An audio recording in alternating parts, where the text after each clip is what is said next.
सपनामा मासु देख्नु वा खाएको देख्नु रातारात धनी हुने संकेत।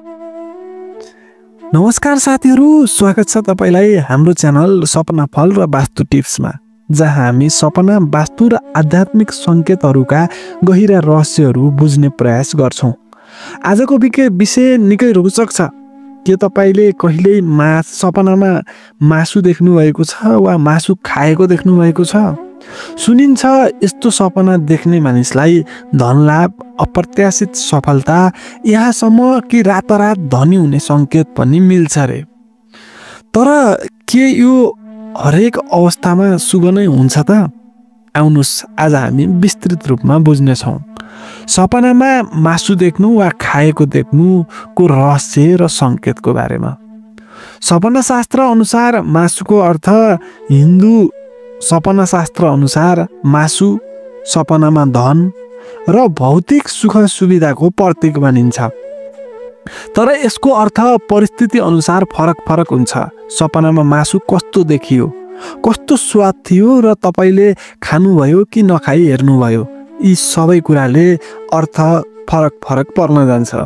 त्यसैले अब विस्तृत रूपमा बुझौं सपनाका फरक प्रकार र तिनका अर्थ के छन् भन्ने बारेमा।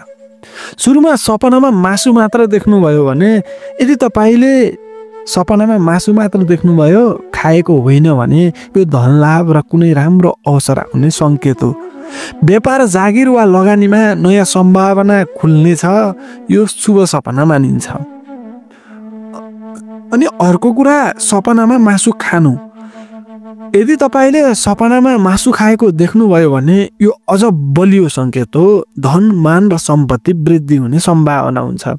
विशेष गरी यदि मासु स्वादिलो र ताजा थियो भने त्यो रातारात धनी हुने संकेत पनि हुन सक्छ। यो सपना बताउँछ कि तपाईको पारिश्रमिकको फल अब पाउन लाग्नु भएको छ। अप्रत्याशित स्रोतबाट धन वा अवसरहरू आउन सक्छ, जस्तै लोटरी, बोनस, नयाँ व्यापारिक प्रस्ताव वा कुनै सौभाग्यहरू प्राप्त हुन सक्छ भन्ने संकेत हुन सक्छ। अनि अर्को कुरा, कच्चा मासु देख्नुभयो तपाईले, तर यदि कच्चा मासु रगतिलो वा बिग्रिएको देख्नुभयो भने सावधानीको संकेत हो। यो सपना लोभ, विवाद र वा स्वास्थ्य सम्बन्धी समस्या हुन सक्छ भन्ने चेतावनी हुन्छ।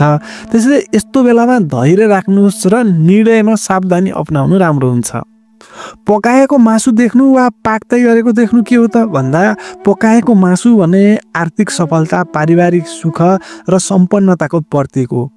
यदि तपाईले आफैले मासु पकाउँदै गरेको देख्नुभयो भने यो आफ्नो पारिश्रमिकले जीवनमा ठूलो सफलता ल्याउने संकेत हो भने रातारात धनी हुने रहस्य सपना भनेको कहिलेकाहीँ यस्तो सपना तब देखिन्छ जब ग्रह दशा अनुकूल हुँदै जान्छ र कर्म फल खुल्न लागेको हुन्छ। यो संकेत दिन्छ कि तपाईको भाग्यको चक्र परिवर्तनको चरणमा छ। खास गरी यदि सपना बिहानको समय ब्राह्म मुहुर्तमा देखिन्छ भने यो संकेत सत्य हुन सक्छ। तर यदि रातको मध्य समयमा मात्र देखियो भने यो मनको इच्छा र कल्पना पनि हुन सक्छ। धार्मिक दृष्टिकोणले हेर्ने हो भने वास्तु र धर्मशास्त्रमा मासुलाई ऊर्जा र शक्तिको प्रतीक मानिन्छ। सपनामा यसलाई देख्नु भनेको जीवनमा नयाँ ऊर्जा, आत्मविश्वास र प्रगतिको मार्ग खुल्ने संकेत हो। तर यदि सपना बारम्बार देखिन्छ भने यो संकेत दिन सक्छ कि तपाईको जीवनमा लोभ र मोह बढ्दैछ र यसले आध्यात्मिक सन्तुलन बिगार्न सक्छ। यदि यस्तो सपना बारम्बार देख्नुभयो भने तपाईले यस्तो उपायहरू अपनाउनुहोस्। बिहान उठ्ने बित्तिकै सपना कसैलाई नबताउनुहोस्। नुहाएर भगवान लक्ष्मी र श्री गणेशको पूजा गर्नुहोस्। 1 चम्चा गाईको दुधमा तुलसीको पात राखेर ग्रहण गर्नुहोस्। शनिबार वा मंगलबार आवश्यक परेका व्यक्तिलाई भोजन दान गर्नुहोस्। यी उपायले नकारात्मक प्रभाव घटाउँछ र सकारात्मक ऊर्जा बढाउँछ। सपनामा मासु देख्नु वा खाएको देख्नु धेरैजसो अवस्थामा शुभ मानिन्छ। यो तपाईको जीवनमा समृद्धि, सम्पन्न पूर्णता सफलता आउँछ भन्ने सन्देश हो। तर सधैँ याद राख्नु, सपना चेतावनी पनि हुन सक्छ, त्यसैले सजग भने रहनुपर्छ। साथीहरू, आशा छ आजको सपनाफल र वास्तु टिप्सको जानकारी तपाईँलाई उपयोगी लाग्यो। यदि तपाईँले पनि यस्तो सपना देख्नु भएको छ भने तल कमेन्टमा आफ्नो अनुभव लेख्न नबिर्सिनुहोस्। भिडियो मन परे लाइक, शेयर र सब्स्क्राइब गर्न नबिर्सिनुहोस्, किनकि हरेक सपनामा लुकेको हुन्छ जीवन बदल्ने रहस्य।